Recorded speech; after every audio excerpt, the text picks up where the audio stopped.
मोदी जी दिल्ली में है, उन तक आवाज जानी चाहिए।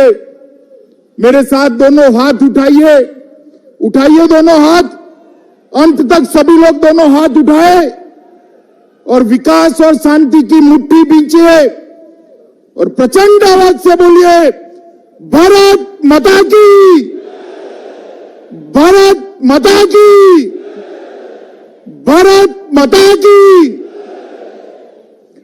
मंच पर उपस्थित असम के लोकप्रिय मुख्यमंत्री श्रीमान सर्बानंद सोनोवाल जी,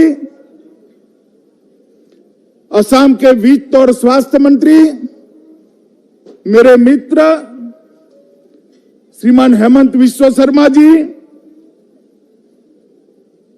ये हमारे शांति समझौते के एक प्रमुख शिल्पकार और अब आपके चुने हुए सीएम है ऐसे प्रमोद बोरो जी, हमारे असम भारतीय जनता पार्टी के अध्यक्ष श्री रंजीत दास जी, भारतीय जनता पार्टी के राष्ट्रीय उपाध्यक्ष और असम के प्रभारी श्रीमान वैजंत पांडा जी, सांसद नाबा सरनिया जी, पल्लव लोचन दास जी, मेरे मित्र और पूर्व सांसद विश्वजीत देमारी जी, उर्खाव गोरा ब्राह्मा जी, गोविंद जी, श्री जिष्णु बरुआ जी, भास्कर ज्योति महंता जी, सिद्धार्थ सिंह जी, हमारे विधायक श्री अशोक सिंघल जी, श्री दीपेन बोरो जी, श्री लॉरेंस इसलरी जी, और आज इस ऐतिहासिक दिन पर गिनती न हो सके इतनी संख्या में उपस्थित बोडो क्षेत्र के मेरे प्यारे भाइयों और बहनों को मैं प्रणाम कर कर मेरी बात की शुरुआत करना चाहता हूं। मित्रों, आज इस ऐतिहासिक रैली में मैं पूरे देश को आपके माध्यम से कहना चाहता हूं, मेरे राजनीतिक जीवन में मैंने बहुत रैलियां देखी हैं, इससे बड़ी भी रैलियां देखी है, संबोधित की है, मगर आज इस रैली को संबोधित करते हुए मेरे मन को अपार शांति का अनुभव हो रहा है, क्योंकि आज से ठीक 1 साल पहले देश के प्रधानमंत्री जी के नेतृत्व में बोडो शांति समझौता हुआ और बोडो शांति समझौते ने प्रधानमंत्री जी ने एक निर्देश दिया कि पूरे उत्तर पूर्व में जहां जहां अशांति है, इंसर्जेंसी है, सभी लोगों के वार्ता करिए और उनके साथ शांति का रास्ता प्रशस्त करिए। और मित्रों, मुझे कहते हुए आनंद है कि जो बीटीआर क्षेत्र का शांति समझौता हुआ मोदी जी की अगुवाई में, उसको 1 साल आज पूरा हुआ है, आपका चुनाव भी समाप्त हो गया है और शांति के एक नए युग की शुरुआत हुई। मित्रों, सालों से चली आई समस्या जिसने 5000 से ज्यादा लोगों की जान ली, मोदी जी के दृढ़ निश्चय और मोदी जी के मार्गदर्शन और हमारे प्रमोद जी के इनिशिएटिव के कारण आज ये समस्या शांत हो गई है और आने वाले अनेक सालों तक ये हमारा बोडो क्षेत्र विकास के रास्ते पर आगे चल पड़ेगा। मित्रों, आज मोदी जी के प्रतिनिधि के नाते, भारत के गृह मंत्री के नाते मैं आप सभी को विश्वास दिलाने आया हूं कि बोडो क्षेत्र जो कभी रक्त रंजित हुआ करता था, हथियार उठाने वाले लोग यहां हत्याएं करते थे, अपहरण करते थे, आज मैं आपको विश्वास दिलाना चाहता हूं कि कुछ ही सालों में पूरे असम में सबसे विकसित क्षेत्र ये हमारा बोडो क्षेत्र होने वाला है। मित्रों, सबसे विकसित क्षेत्र होने, और इसीलिए मैं आज जब बोडोफा उपेंद्र नाथ ब्रह्मा जी की मूर्ति को पुष्प चढ़ा रहा था तो रूपनाथ ब्रह्मा जी और उपेंद्रनाथ ब्रह्मा जी को उन्होंने जो स्वप्न देखा था इस क्षेत्र के विकास का, इस क्षेत्र में शांति का, इस क्षेत्र में आपके अधिकारों का, उसको मैं साकार होते हुए देख रहा हूं। इसलिए मैंने कहा मेरे मन को अपार शांति है। दूसरी शांति का विषय है, इस क्षेत्र में मैं कई बार आया हूं, कई रैलियां की हैं, चुनाव में भी की है, पहले भी की है, परंतु मित्रों जहां बोडो और नॉन बोडो दोनों उपस्थित हो, ये पहली रैली है और इसलिए भी ये रैली का महत्व है। यहां बोडो भी है, नॉन बोडो भी है, और जिन्होंने जहर पिलाया था बोडो नॉन बोडो को, ये सबको ये संदेश है कि बोडो भी यहां के हैं, नॉन बोडो भी यहां के हैं, सब असम के पुत्र है, सब भारत मां की संतान है, सब मिलकर इस देश को आगे बढ़ाएंगे, असम को विकास के रास्ते पर ले जाएंगे। पूरे असम के अंदर इस प्रकार का जहर फैलाकर जिन्होंने शांति का भंग किया था, उनको आज ये रैली इसका एक जवाब है। मित्रों, एक ऐतिहासिक बोडो समझौता 27 जनवरी 2020 के दिन देश के प्रधानमंत्री मोदी जी के नेतृत्व में हुआ।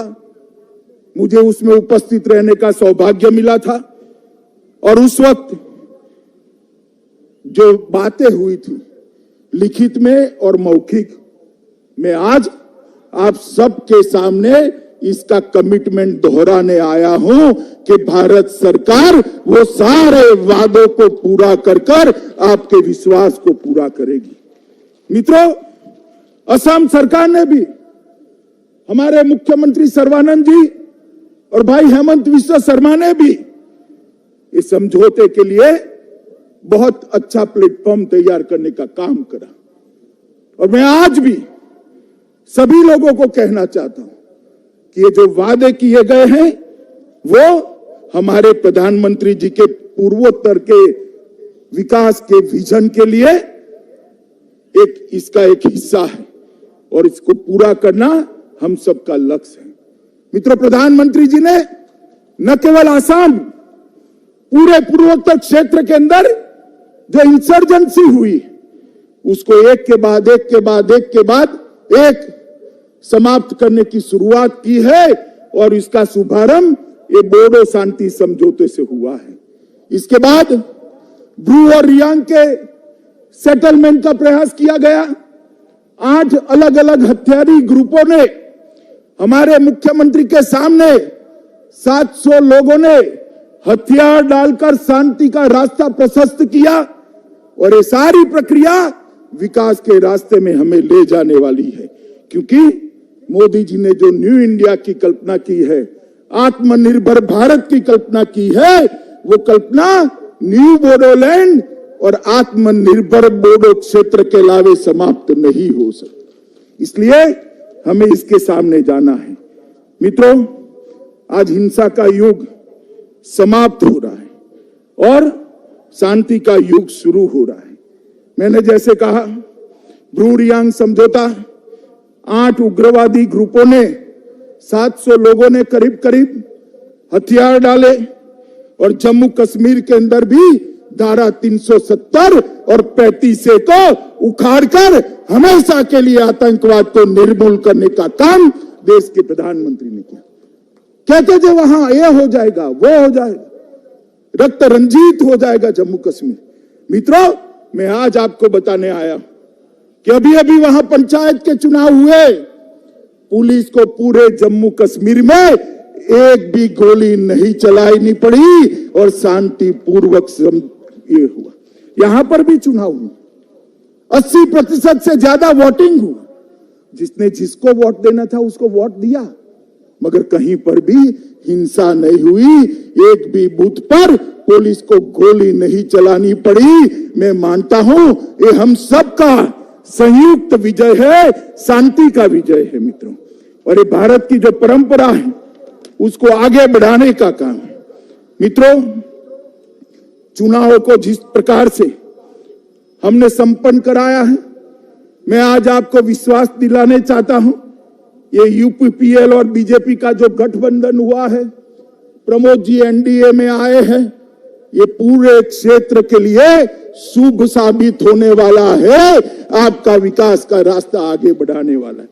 मित्रों, एनडीए में यूपीपीएल का आना और यहां यूपीपीएल बीजेपी की साझा सरकार बनना वो बताती है कि आने वाले दिनों में पूर्ण बहुमत के साथ भारतीय जनता पार्टी की सरकार आसाम के अंदर बनने वाली है। ये इसका ट्रेलर है, ट्रेलर।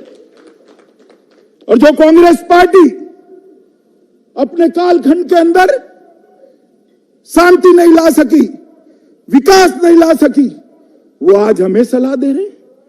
मैं पूछना चाहता हूं कांग्रेस पार्टी को, इतने सालों तक असम रक्त रंजित रहा, ये मेरा बोडो क्षेत्र रक्त रंजित रहा, क्या किया आपने? जो भी किया नरेंद्र मोदी की भारतीय जनता पार्टी की सरकार ने किया। बहुत हो गए लड़ाई झगड़ा, अब विकास के रास्ते पर हमें आगे बढ़ना है।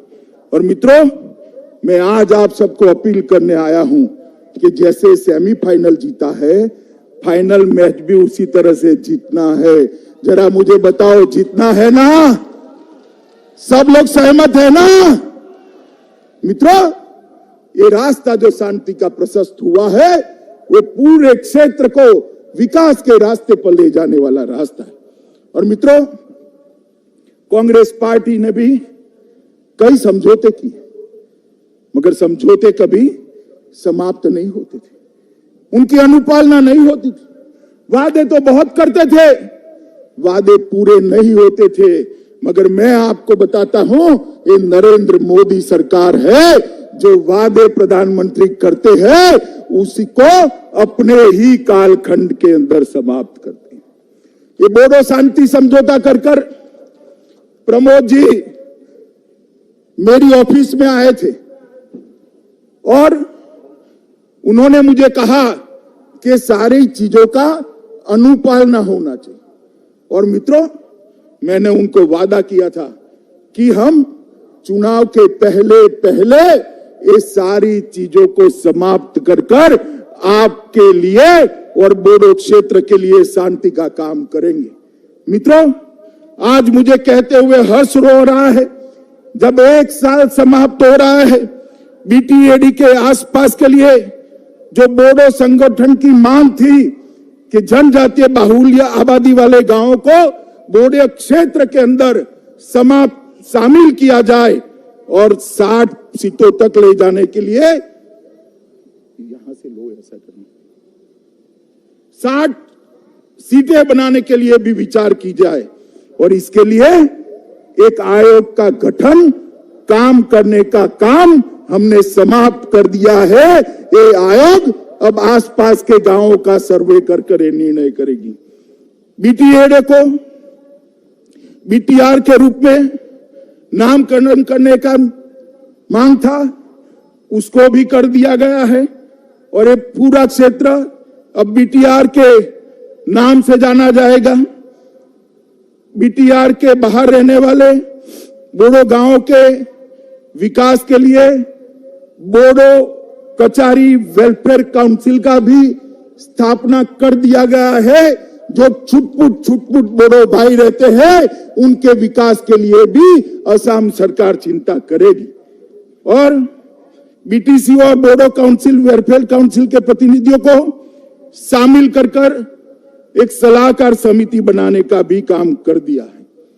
नए पदों का सृजन और खाली पद है इसकी भर्ती के लिए असम के मुख्य सचिव की अध्यक्षता में एक कमेटी बनाई गई है जिसमें गृह विभाग के भी प्रतिनिधि होंगे।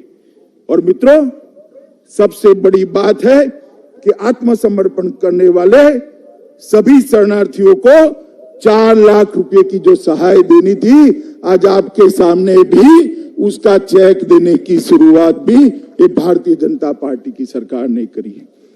बोडो भाषा को सम्मान देने का हमने वादा किया था। असम के मुख्यमंत्री और हेमंत विश्व शर्मा बैठे हैं, असम सरकार ने राज्य की सह राजभाषा का दर्जा बोडो लैंग्वेज को देकर आज वर्षों पुरानी मांग समाप्त कर दी है। बोडो मीडियम के स्कूल खोलने के लिए भी अलग डायरेक्टरेट स्थापना करने का काम शुरू कर दिया गया है और डायरेक्टरेट को निर्देशालय को स्थापित भी कर दिया गया है। असम सरकार उदुलगड़ी, बक्सा और चिरांग में 3 मॉडल डिग्री कॉलेजों की भी स्थापना कर रही है। हमारा एक और वादा हमने पूरा कर दिया है। बोडोफा उपेंद्रनाथ ब्रह्मा के नाम पर उत्कृष्ट सांस्कृतिक परिसर, इसकी स्थापना की भी प्रक्रिया हो गई है। चुनाव के पहले पहले इसकी स्थापना को भी हम परिपत्रित कर उपेंद्रनाथ ब्रह्मा को श्रद्धांजलि देने का काम करेंगे। मुझे घोषणा करते हुए बहुत आनंद हो रहा है मित्रों कि 500 करोड़ रुपए सिर्फ बोडो क्षेत्र के रोड नेटवर्क के लिए आवंटित किए गए हैं और ये रोड का जाला समग्र बोडो क्षेत्र को विकास के रास्ते पर ले जाएगा। मित्रों, बोडो समझौते में 5000 करोड़ का जो पैकेज निर्धारित किया गया था, इसमें सारी मांग होने के बाद ऊपर मैंने जो गिना है उसके अलावे 750 करोड़ रुपया और उसकी 65 योजनाओं को हमने चालू कर दिया है और उसमें से 570 करोड़ रुपया अलग से आवंटन भी हो चुका है। मित्रों, मैं यहां पर आज वादा करने आया हूं कि बोडो जनजाति के हर अधिकार को, बोडो संस्कृति को, बोडो भाषा को हम सुरक्षित रखेंगे, इसका संरक्षण भी करेंगे, इसका संवर्धन भी करेंगे और उसको आगे भी बढ़ाएंगे।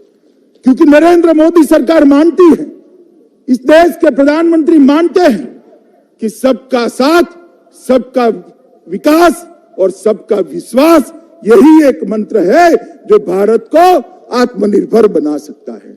और प्रधानमंत्री जी का सीधा ध्यान है बोडो समझौते का अमल कैसे हो रहा है।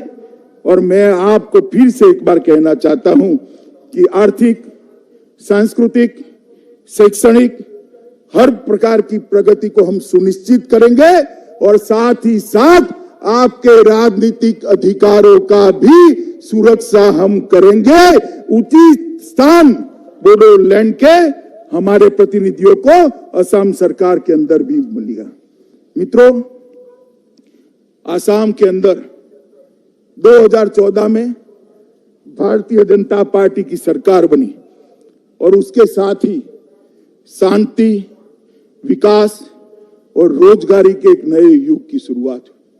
असम के अंदर सालों से अलग अलग नाम से युवाओं को गुमराह किया जाता था। कभी संस्कृति की बात करते थे, कभी भाषा की बात। कुछ नहीं होने वाला। असम की संस्कृति और भाषा को आपसे ज्यादा सुरक्षित करने का काम भारतीय जनता पार्टी करेगी। इसका ठेका किसी एक पार्टी का नहीं। और कांग्रेस पार्टी सालों तक असम को रक्त रंजित करती रही और अलग अलग प्रकार के आंदोलन करते रहे। मैं पूछना चाहता हूं, अगर ये आंदोलन न हुए होते तो आज हमारा असम कहां पहुंचा। सर्बानंद जी को मुख्यमंत्री बनाया, हेमंत जी सीनियर मंत्री बने। आज 5 साल में जो 70 साल में विकास नहीं हुआ था, वो विकास असम का हुआ है और ये शांति प्रक्रिया के लिए है।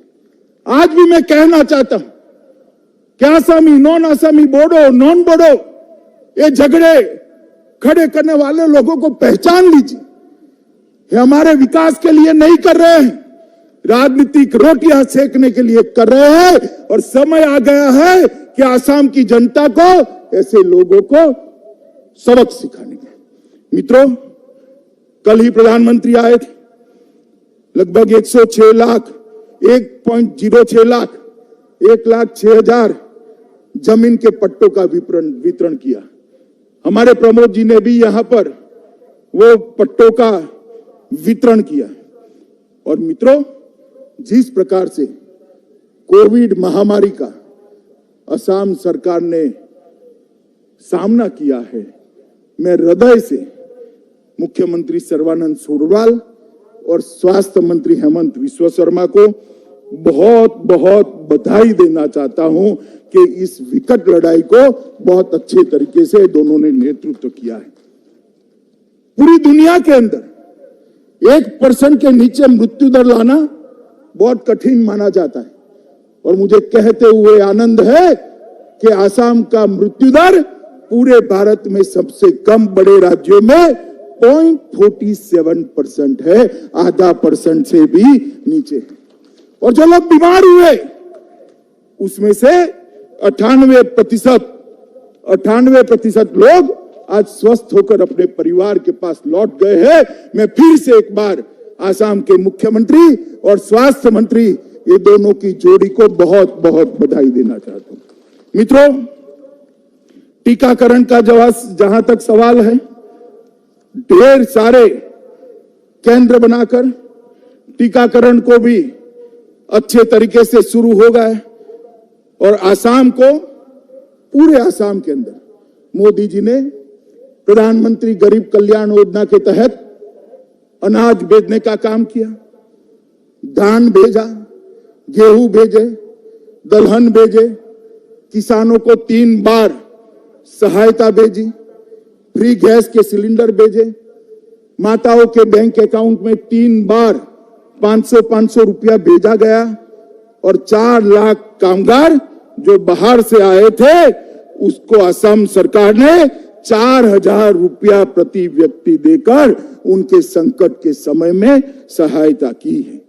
और जो विदेश में पढ़ रहे थे छात्र, उसको भी 1,000 अमेरिकन डॉलर की सहायता करने का काम ये भारतीय जनता पार्टी की असम सरकार ने किया है। मित्रों, स्वास्थ्य के क्षेत्र में गुवाहाटी में लगभग नया चिकित्सा महाविद्यालय 800 करोड़ की लागत से, एक एम्स, टाटा ग्रुप के साथ कैंसर अस्पताल, ढेर सारे काम यहां पर किए गए हैं। और सबसे बड़ा काम मैं ये कहना चाहता हूं कि हमारा असम गैंडों से जाना जाता है। ये धरोहर है हमारी, दुनिया भर के टूरिस्टों को यहां लाने की।